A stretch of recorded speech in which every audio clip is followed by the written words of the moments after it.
You're listening to NorthWoods Church Matters, a podcast of NorthWoods Church in Evansville, Indiana, where we discuss why the local church matters and things that matter to the local church. I'm your host, Matt Higgins.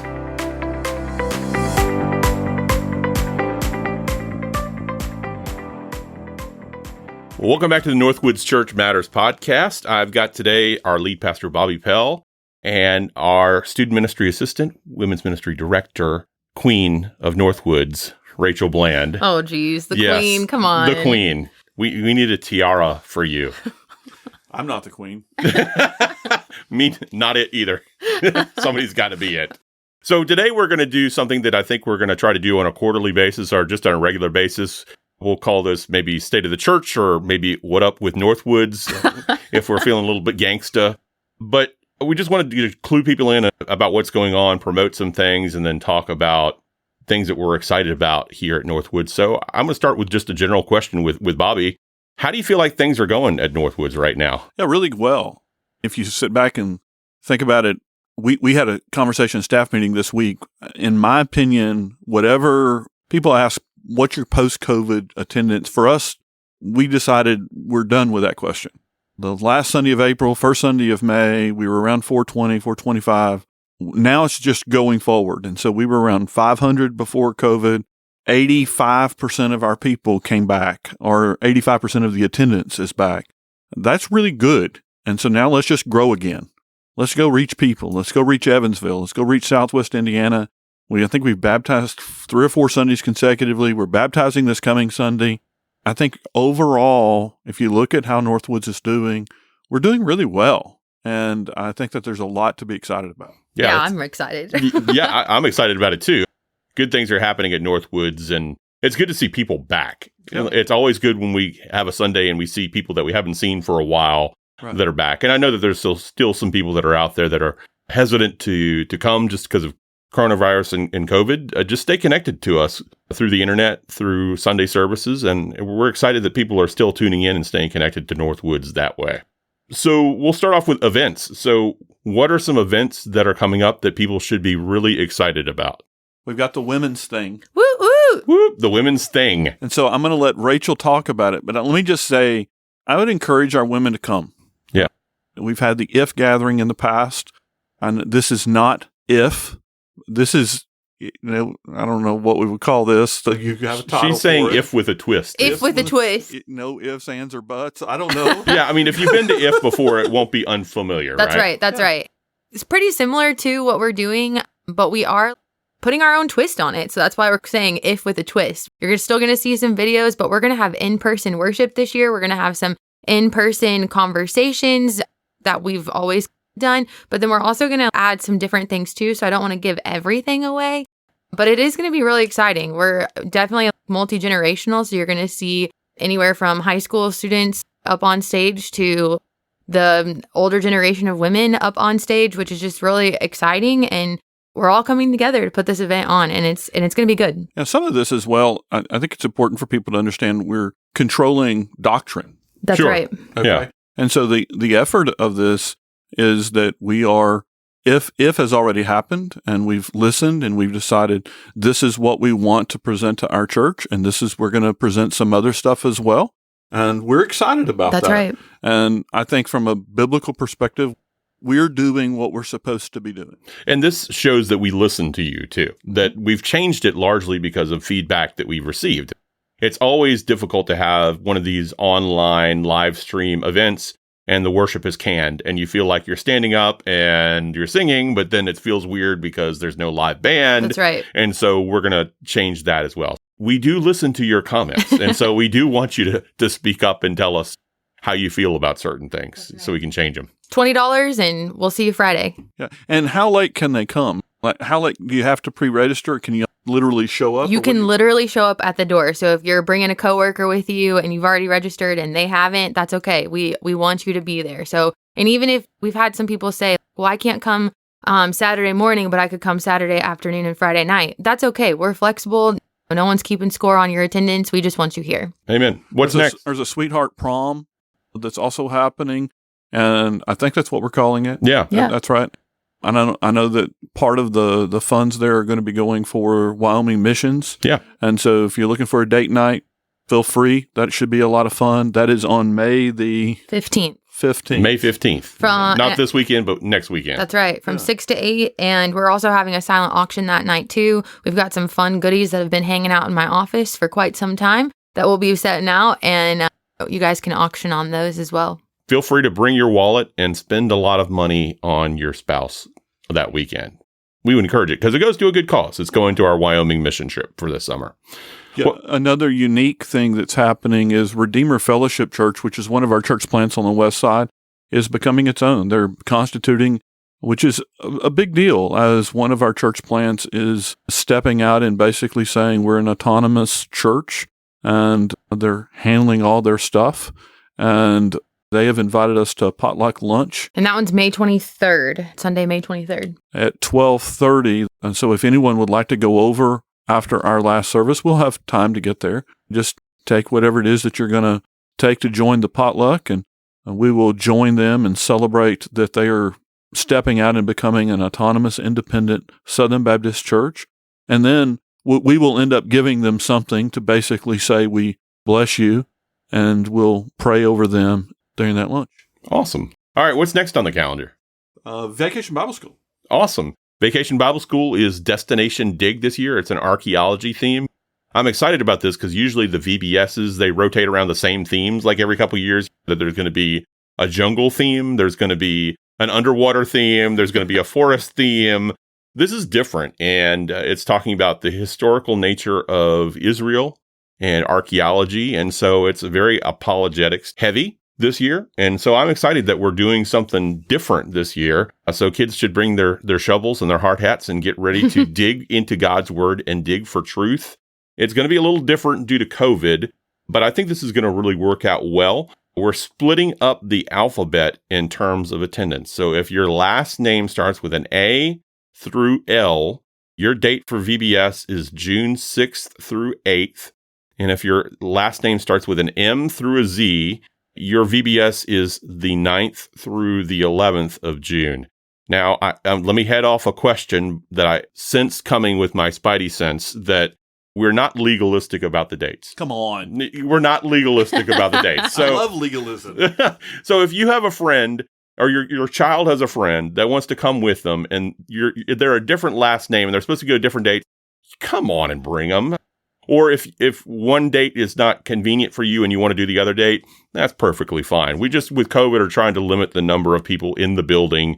Fortunately, this is going to be towards the end of COVID restrictions, but we're experimenting with this because we do have a smaller facility, and this enables us to bring more people and have more people here. Yeah, sounds like a lot of fun. It is going to be a lot of fun. It is going to be really great. Yeah, we may have big heads again. And oh, man. Yeah. I know, both of us. Some of us already have. Yes. If you know, you know. Yeah. So we're going to do lots of fun stuff for VBS. I'm excited for it. What's next on the calendar? Anything else? So one of the things that we did whenever we burned the note for our church, we had food trucks. And one of the things we saw with that is how many people just really enjoyed the fellowship that created. And so we're going to have a church fellowship on June the 27th. And it's not going to be food trucks, but it is an opportunity for our church to come together and experience a fellowship again. And so I would just encourage people to pencil that date down as a date for us to come back and fellowship with each other, love each other, have good conversation with each other, enjoy each other. Yeah, that last fellowship that we had was super fun. It really was. It was a good night. I think everyone loved it. It was just so great. And it was beautiful outside, too. Yeah, and the food trucks did a great job, too. They did. Anything else on the calendar? The last thing I would say is July, and also on Labor Day weekend, we have two different teams that are going to be going out to Wyoming. And I guess technically we also have one at the very end of June 23rd through 29th. So that all three of these teams, I just really want to encourage the church to be praying for them. We this year have these teams going to Wyoming, helping different church plants do multiple different things. And I just really want to encourage us to be, as we are leading up to those mission trips, let's be praying for what's happening there, that the gospel would have an impact there in Wyoming, that we would be a blessing to those that we come in contact with. That's awesome. So, Bobby, do you want to talk a little bit about what's going on with worship? Sure. First of all, I will just say this. At the next town hall meeting, we'll talk a little more about what is happening in the future of our church concerning worship, and I'd encourage people to come to that. I think you've done a great job. Darren's going to be leading in the next few weeks, and know that Darren will do a great job as well. Amen. And I'm excited about what all is taking place with our worship ministry. I think the team has responded well. Been very appreciative of the team acting like a team. Yeah. People may notice that the lights are being used a little bit more. Yeah. We're excited about just all of the different changes that are beginning to see happen. You're going to hear a little more hymns on occasion. Some of that as well as us listening to the congregation. Yeah. We're excited about what all is taking place. What would you want to add to that? I want people to know that there's a reason behind everything we do. And some of the lighting changes have been just, we want people to see the team. We want people to be seen and have a sense that it's a team leading worship. And then we're using lights to create mood. Mm-hmm. And so certain colors and certain lights invoke certain feelings. And so you're upbeat and there may be a maroon color, magenta color or something behind it. And then we go to a darker color as we go into worship, and we are going to do some more hymns, and I'm excited about that. I love hymns. I'm a hymn guy, and we're not going to go to all hymns. We're not going to get rid of new stuff here. There'll be stuff for the candy for the millennials as well. Hey, it was Nick Ripkins. He said every generation has their heart song, so you got to reach them all. That's true. Let me just for a second brag on the worship team. I told this to them, and I want the church to be able to hear this, that last Sunday we did a song, He Will Hold Me Fast. And it's a great song. I love that song, but I'd never led worship with that song before. And I started working through it, and I'm like, oh my goodness, this is a time signature nightmare. It's a really difficult song. And so I went into practice, and I said to the worship team, was like, I didn't realize how difficult this song was before I picked it out. I didn't know if Marvin did this solo before or whether the whole band did it. And the band was like, oh, we've done this before. And we played through it, and they did it perfectly. And that is all to say, people need to understand how awesome and competent our worship team is, that they really do a fantastic job. And the fact that you can't hear mistakes or things like that is just, these guys really take it seriously. They're practicing all week long. They're really enthusiastic about it. And I'm giving heaps of high praise to them because they really are doing a good job. And the guys in the booth and the girls in the booth as well, they all work really hard. It's unseen, and we want to take a moment just to give them praise for what they do. I commend the team completely on everything that you just said. Let me go back to the light thing just because of different questions that have been asked, just so that people know we're not going to a light show. No. Where we are going is really where we are. Exactly. We're using them more, but this is our effort to use them. Yeah, we're going to use the lights that we have. We're not going to add more lights. There's not going to be lasers and smoke, and it's not going to be like a Kiss concert or things like that. Yeah. Our fogs are fog machines from COVID. So if you see those, it's really just killing the germs. It's killing germs. That's exactly right. Mike Roberts will have it in his hand. Although we'll do a quick poll after this podcast. If you would like to see Bobby Pell descend on a wire like a zip line onto the stage. Even if you wanted, it would be vetoed. It would be vetoed. Not gonna can we do that with Rachel? I'm down. Let's try it. I would love to see that incorporated into a worship service. It would be vetoed. Yeah. It would be vetoed. That's why I said yes. No water slides or anything going to the baptistry or so we're just using what we've got is just the goal. Hey, let's do a couple fun questions. Oh no. You guys are not prepared for this, but since we're having a regular state of the church, we might as well throw some fun stuff in as well. Regular state of the church. So here's a good question. What are you guys looking forward to doing now that COVID restrictions are lessening? Not wear a mask. I'm looking forward to seeing people smile. I'm looking forward to seeing people's full face. I think that is true. I went into Parlor Donuts this morning and saw a person behind the counter who did not have a mask on, and that was really cool. And they were smiling, and they said, "I'm getting their response to me was, "I'm getting used to not wearing." And so, to be honest, I am looking forward to sing that more and more. Yeah. And that sounds awful, probably, but I think we all feel that way, Bobby. I feel like it's hard to tell the reaction of people. Yeah, that's right. Or even people with, I have a little bit of hearing loss. It's hard to hear some people sometimes just because I can't read their lips or seeing what's going on. From a preaching perspective, initially, I was grateful there were people in the room. Preached for a while, no one was in the room. Yeah. And then we preached, and there were people in the room, but you couldn't see them because they had masks on. Mm-hmm. And now I'm preaching, and I'm like, look, it's back. People with real faces, and you can read them. Because I don't think people necessarily are thinking about the fact that we're actually looking at them while preaching. And I can generally tell, oh, they got it. Or, oh, they're upset. Or, oh, he's asleep. Mm-hmm. You can't tell at all. That's right. Yeah, but although I will reveal a secret on the podcast so that when I play music now on stage, I take my glasses off. And the reason is so I can see the music in front of me. But because I take my glasses off to see the music in front of me, I can't see the crowd very well or the back wall very well. So if you're making faces at me in the audience, I have no idea what you're doing. So just go ahead and keep on doing it. But I can hear you singing. That's good to know. Yeah. So I am pumped about traveling again. I just can't wait. Let's go to the beach.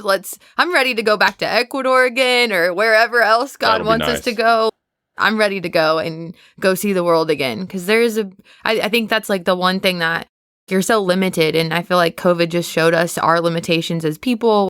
God is so much bigger than all of these things. And being able to see the world and then just get to know different cultures. And whether that be American culture, we're going to Wyoming or to Ecuador, there's just a big world out there. And I'm excited to get back to seeing it. I'm looking forward to appropriately touching people. Mm-hmm. That giving people hugs, shaking hands, touching somebody on the shoulder.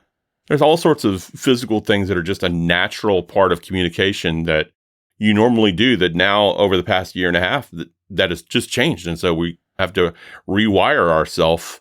It feels weird to shake somebody's hand now. Mm-hmm. I think Dr. Fauci was talking about there may not be handshaking ever again. And he talked about that before the pandemic hit. And I love shaking people's hands, so I'm glad things are coming back, but it still feels a little weird. I'm also looking forward to, I don't mind being respectful and wearing a mask if somebody wants it in the store, but I feel like every restaurant that I go to now, I'm trying to figure out, are we wearing masks or not? What are we doing? Right. And so there's a little bit of awkwardness with that. I don't mind wearing a mask, but it's weird to tell sometimes, and sometimes you can't tell.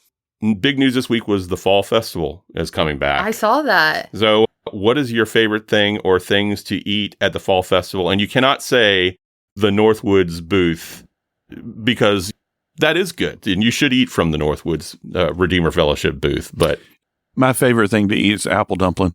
Yeah, I like the apple dumpling. It's my favorite thing. I don't even know if I have a favorite thing. That's what I'm trying. Like, I'm sitting here going, really? Well, here's the thing. Rachel is now being voted off the island. This is probably not surprising to anyone, but You're it's like, not from Evansville. I'm really not. I am from Evansville, but I'm not a huge Fall Festival fan. I'm going to get so much backlash from this, but I'm not.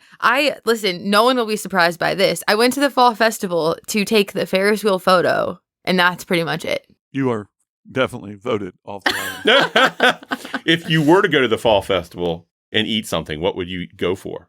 I've heard, this is only speculation because I don't actually know by personal experience, but I've heard that Evansville Rescue Mission has a really good Sunday parfait that's macaroni and cheese with barbecue and all of the things. And so I think I would be willing to try something like that.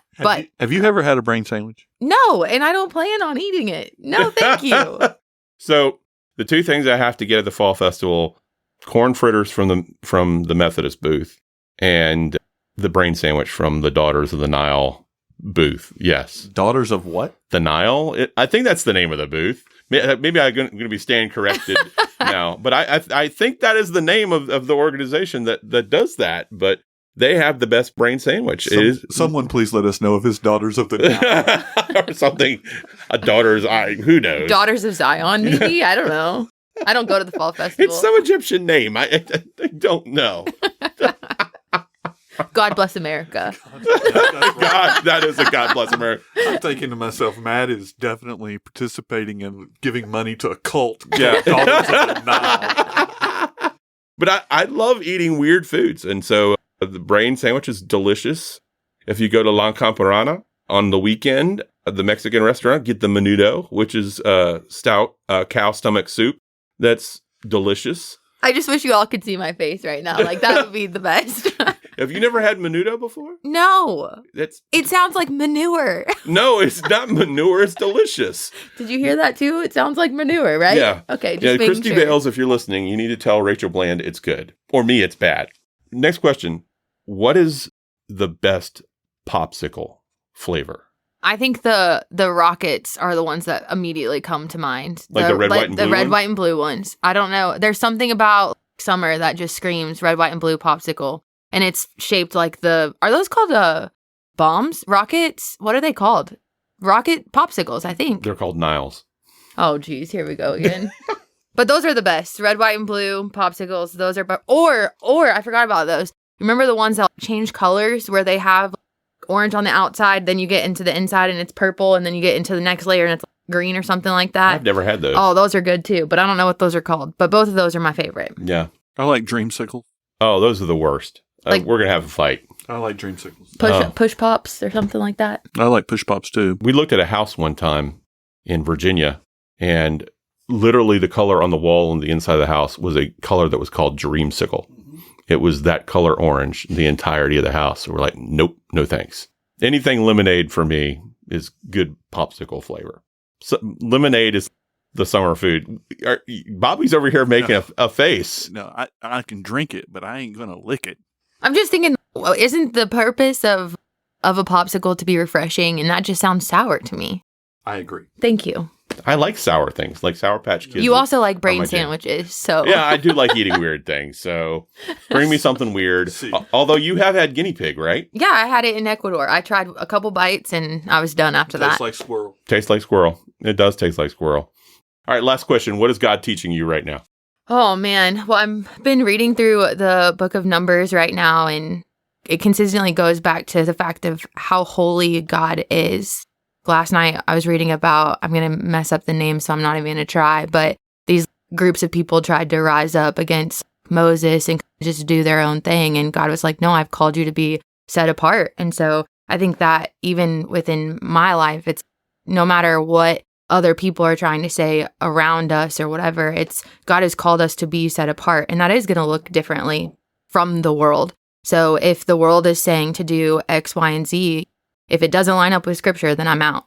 And so we're called to be set apart. God is holy, and he says, I am the Lord your God, and be holy like I am holy, kind of a thing. So it's just reiteration of that. Mm-hmm. Two things. One is I'm continuously sort of working through 2 Kings, and what I'm seeing is that generations follow each other down a negative path. And what that's reminding me is that I have an impact on the next generation, positively or negatively. And then the second piece to that is it doesn't have to be that way. There was a king, I think it was Jehoram, who all of a sudden followed after God after many generations of bad kings. And I keep thinking to myself, what if by God's grace, I would make right calls? I would give God my whole heart. How can I celebrate that when I see it in other people? When I see other people who are following after God and recognize that the drift in their generations has just stopped. How can I celebrate that? Because it's not just them. That's potentially stopping some generational slide. That's something that I've been thinking about a lot lately. I've been reading Dana Ortland's Gentle and Lowly, which is just a life-changing book. If you haven't read that book, it's probably going to be my favorite book of the year. There's a verse that he emphasized. It's Hebrews 5:2, and I hadn't really paid a lot of attention to it, but it says, he, meaning Jesus, can deal gently with the ignorant and wayward, since he himself is beset with weakness. And so that's an interesting verse because, especially the ending, it says he's beset with weakness, which doesn't mean that Christ was weak from the perspective of that he sinned, but backing up to Hebrews 4, the author of Hebrews is talking about that Jesus experienced every weakness of living as a human being on planet Earth. And he was tempted with everything to be tempted with, but he did not sin. And so he understands our weakness. But that's an interesting word there. The word beset with weakness, like it's weighing upon him. The weight of human weakness weighed upon him. But the good part is how that impacts Christ and then us. It says at the beginning of the verse, he can deal gently with the ignorant and wayward since he himself is beset with weakness. Now, obviously, we are ignorant and wayward, but how does he deal with us? Gently. And so we can appropriately come to him. I grew up with a very much of a view of God that was very austere and unapproachable. And this book has really been challenging my notion of the approachability of God, which is a good thing. Yeah, and that book will be in this church for a small group, for the purpose of reading. We'll have lots of those books, as I understand it, this fall. Yeah, so if you want to do a small group study or in discipleship, use it. It's a great book to go through. And I hope whenever we have one of these, we can continue to ask this question, because I want people to understand in the congregation that none of us have arrived and none of us are there yet, that we still have our personal devotional time, and there's still things that we struggle with, and there's still things that Christ is sorting out in our lives. And that's a good thing. And you need to be hearing how God is working in your leaders' lives. Ask each other that question. I don't think it should be a weird question that it's just off-putting. It should just be like, hey, what's God teaching you right now? It's almost like the, how are you doing? It should be like the normal thing. And I think that when that question is asked, it ends up being edifying and encouraging to each other. And that's awesome. That's good. Yeah, that's good. Hey guys, thanks for joining us today. And we'll come at you with another podcast again soon. Go have a Dreamsicle. Thanks for tuning in to the NorthWoods Church Matters podcast. If you'd like to find out more about NorthWoods Church, you can visit us at our website, www.northwoodschurch.org. Again, that's www.northwoodschurch.org.